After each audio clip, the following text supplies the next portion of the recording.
compute the expected value of an event. Now, expected value is simply the average value of the outcome. Usually we're talking about a game of some type where there's an outcome and multiple outcomes, and then we say, okay, well, like, what's the average? So kind of like a weighted average, if you will. Now, to find expected value, we take the sum of x times p of x. And if you're thinking, I don't know what that means. Okay, so work with me here. We are going to take the sum, which means we add all together the value times the probability for that value.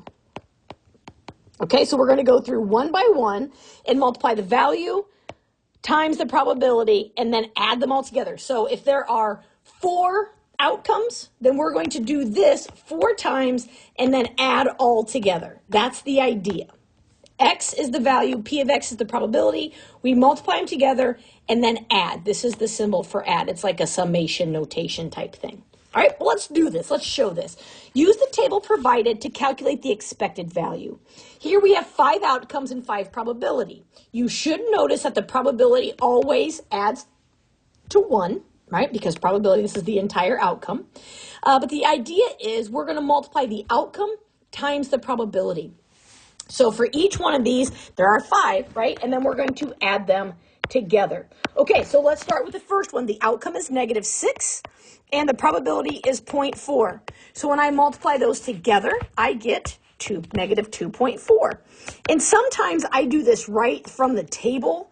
It kind of depends what you're most comfortable with of how you want to situate. So then I go to the next one. I have -2 times 0.15. And that gives me a -0.3. I have 0 times 0.05. I do love multiplying by 0, right? I just get 0 there. Then I have 2 times 0.3, which gives me a 0.6, and 6 times 0.1, which again is 0.6. Now I'm going to add these 5 numbers together, right? When I multiplied each piece. So -2.4 plus -0.3 plus 0 plus 0.6 plus 0.6 gives me a -1.5.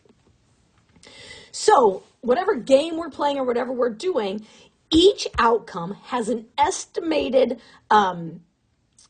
value of -1.5. So if this was a game, we would expect to lose 1.5 points or dollars or whatever it is each time, right? So this is kind of the idea of expected value.